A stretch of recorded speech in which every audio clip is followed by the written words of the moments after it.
Hey, what's going on, guys? Battle Nation Sentry here, back today for another video. And today, guys, we have another good one. We're covering the top 5 best promo units to come back immediately in Battle Nations.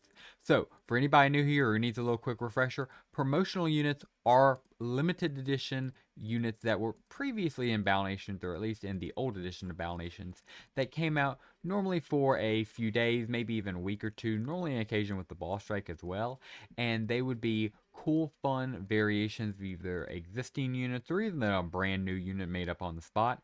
And you can normally buy it with nanopods. You'd get the ability to do it, and then after doing it, you would have it forever. Normally, it would be never brought back. Sometimes it would be brought back in this thing called a secret vault. Sometimes it was never brought back. But yeah, that was pretty much the concept of a promotional unit. Of course, whether or not it should be strong or not, whether or not it should be brought back or one-time thing, whether or not, they should even exist at all. All of these are, of course, opinions that, everybody has. You can have your own. Of course, you have your own. Feel free to drop those in the comments down below. And with all that being said, that gets us into the heart of today's video. So, will promotional units be brought back? Of course, in some capacity they will. We just, of course, don't know exactly what capacity that will be.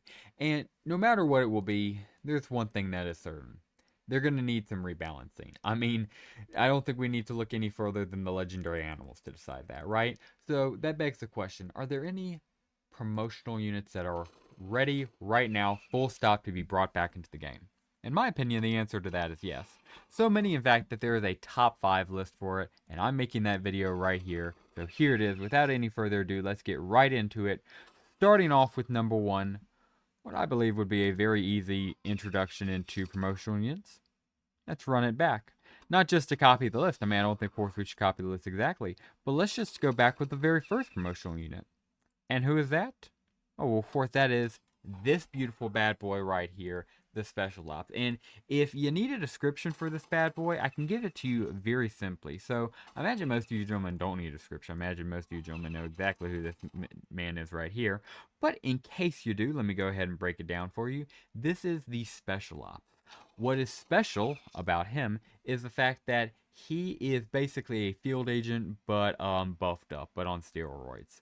The shock attack the field agent has that does all the vehicle attacks. He's got it. The nerve gas attack that has the multi-field attack that does damage to all flesh units. He has it. And of course the pistol, you already know that he has it.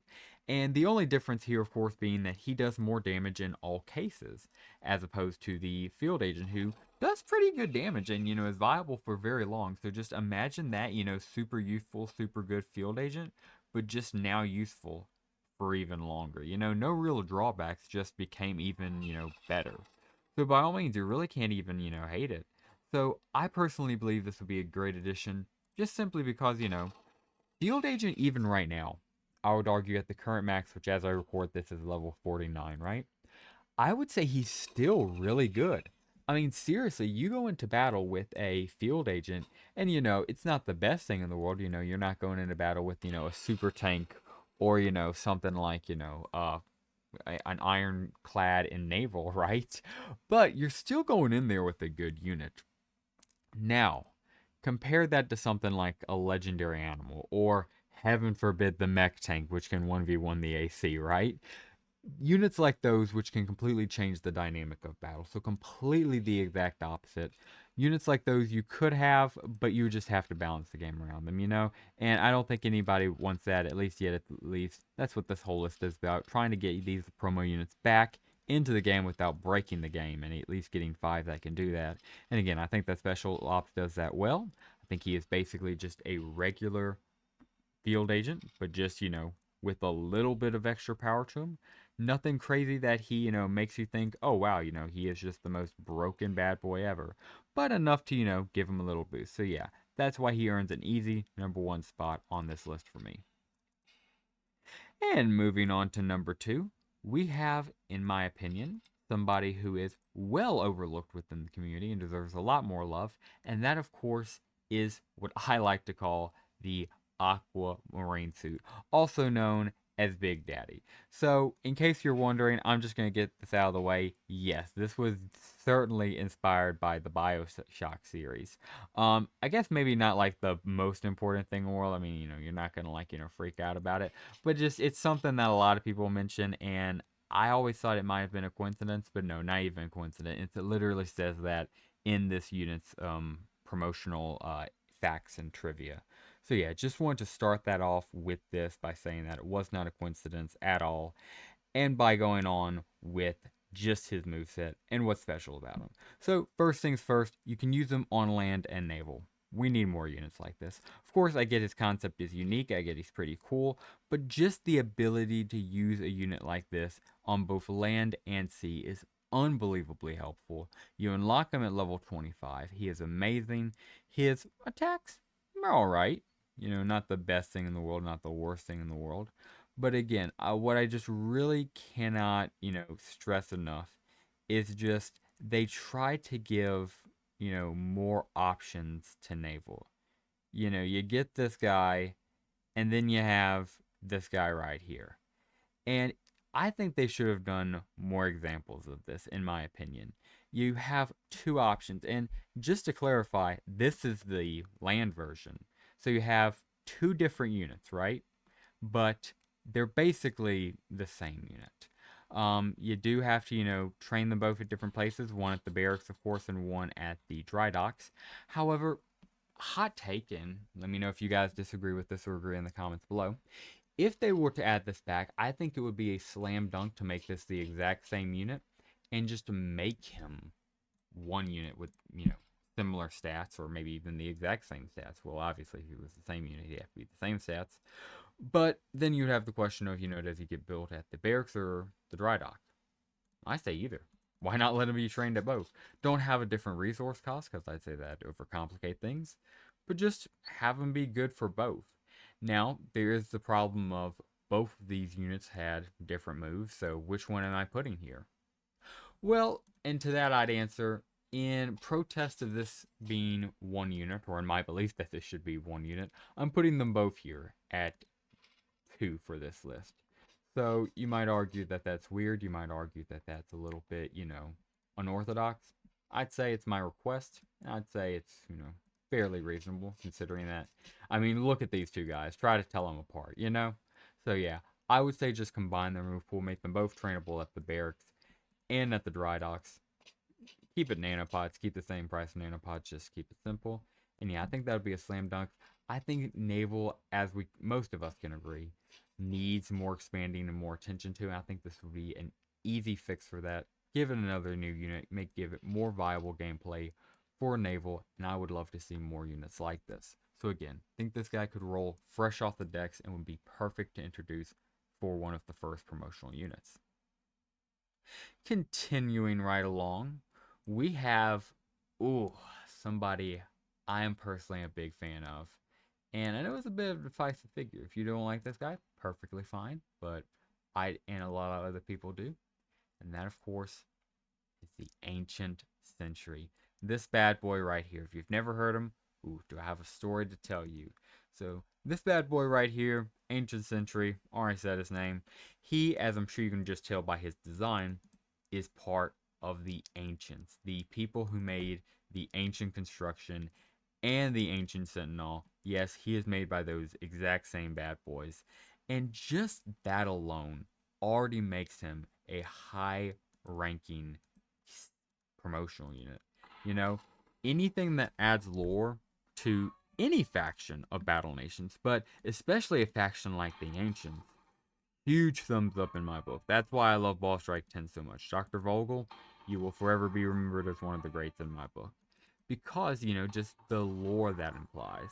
And that's what I think this guy does, perfectly. Is he going to break the game? Is he, the most broken unit in the world? Absolutely not.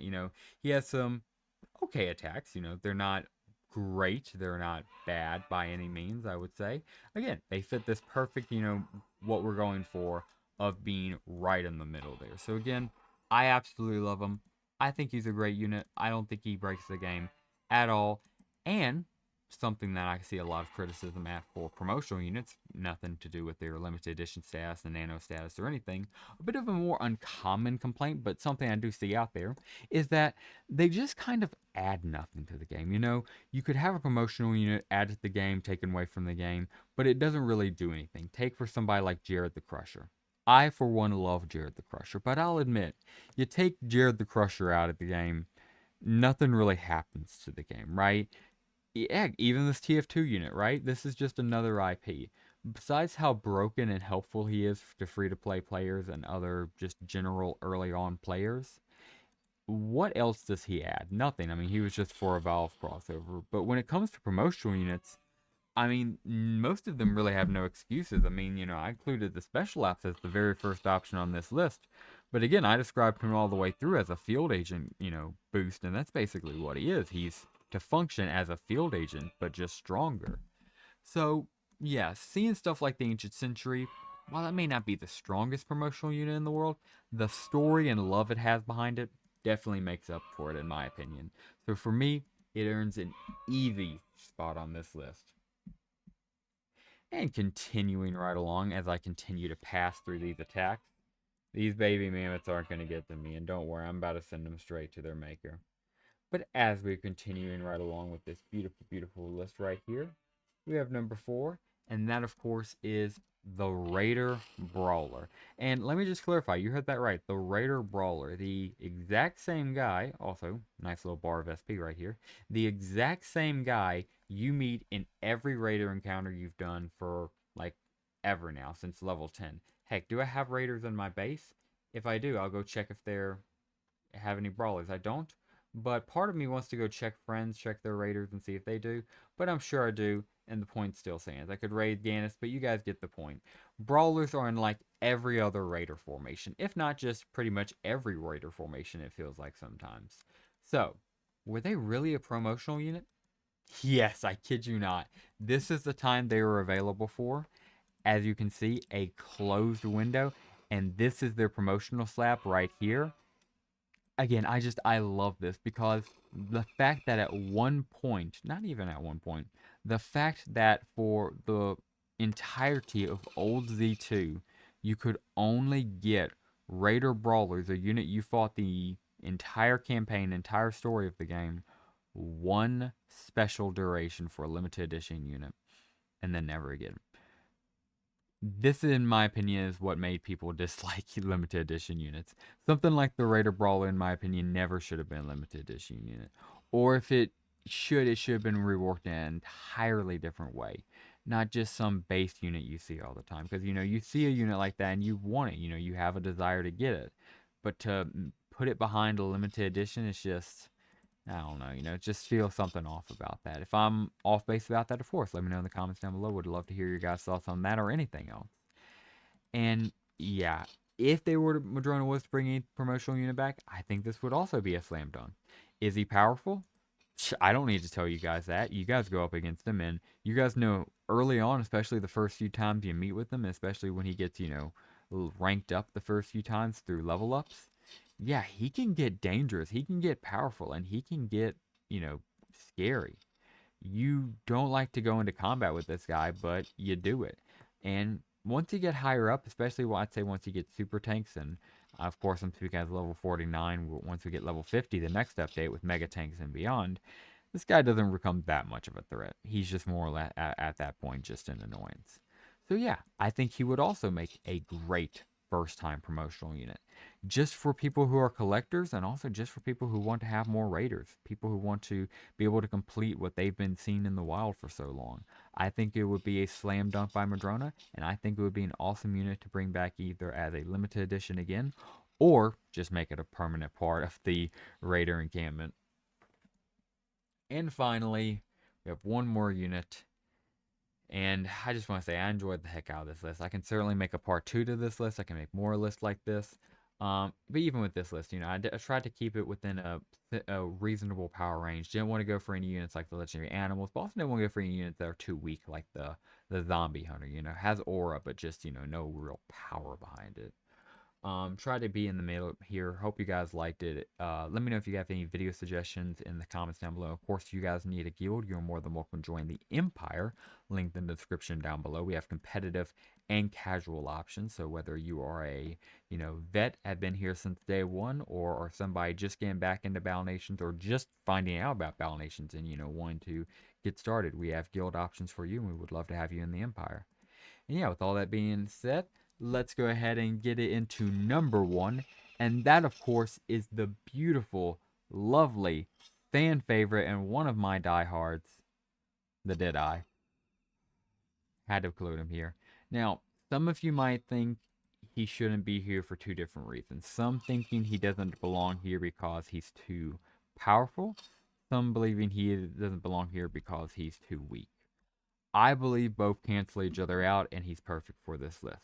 So hear me out. Deadeye is amazing. I love this guy. He has aura out the wazoo. He is cool. He is collected. He is awesome. I love how this guy just looks. However, with all that being said, as cool as he is, promotional unit, got that aura, the crow really fits the fit, everything. Why is he on this list? Because snipers aren't strong in Battle Nations. I mean, let's be real. There are some things in Battle Nations that are strong, like, tanks and artillery. There are other things that just aren't strong. And one of those things that just particularly aren't strong in Battle Nations is tanks. Now, is that a forever said and done deal? Absolutely not. Especially if Madrona Games comes out here and says they don't want it to be a said and done deal. You can easily balance and fix the game and change, small aspects with, buffs and nerfs to make snipers competitive. However, in the current system, snipers, while I wouldn't say they're the worst unit in the game, they're certainly not the best. And when you get into competitive play, which I'm sure we're going to see the rise of once, 1v1 and arenas and multiplayer is added into the game, especially once guilds and boss strikes and arena and everything else is added back into the game, we're going to see more competitive Battle Nations. And I just don't think, at least early on, without many changes, you're going to see a competitive sniper class. The only exception to that could be made with this bad boy right here. Yes, he's that good. Here are his base attacks. Pretty much this shot with a few different status effects. TLDR is this guy's pretty freaking cool. Also, he has some cool other effects. But basically, he's just a sniper who does really high damage and has good range. What you want from a sniper, I know, shocking. It's just, you have to make sure other snipers are viable too. From the top of the top to him, obviously, at the pinnacle, at the peak. But all the way down to the humble sharpshooter, which I even have two of right here. I was going to try to throw them up on screen, but I have them right here. So yeah, I'll use them for this battle. But yeah, all of that to say, I love them. And even if, we want to wait and balance and fix the game around snipers and all those other stuff later, which, yeah, I think we should. Let's focus on getting the game fully back first. I think it would be great to have him back in the game. Just as a, hey, remember the classics, remember the good old days, and remember how cool this guy was. I would love to see him back. I think it would be awesome to have him back. And at his current power ranking, I don't think he's the most broken unit in the world. I don't think he's the weakest unit in the world. He's definitely going to be able to delete single targets, but he himself is going to be vulnerable to damage, so you're just going to have to watch out for it. And I think he makes a perfect number 1 or number 5 for this list. Final entry for this list, for sure. And yeah, guys, that will do it for today's video. Just wanted to do this quick little top 5, another fun video. I love ranking units, especially the promotional units. These videos do well, and you guys, again, seem to like them just from how they do well. I like making them. So if you guys do indeed like them, want to see more of these videos, please let me know in the comments down below. Would love to make more of them. Also like to see that SP gain on the tank killer with the bar right there. And yeah, guys, if you enjoyed today's video, please consider dropping a like down below and subscribing to the channel if you are new. If any questions, suggestions, of course, drop all of those down in the comments as well. Of course, if you need a guild, as said earlier, please consider joining the Empire. We would love to have you. And yeah, guys, with all that being said, that will just about do it for us here. Thank you very much for watching this Battle Nations video. And as always, have a great rest of your day. Another cycle of wimps coming up. You already know what I'm about to do.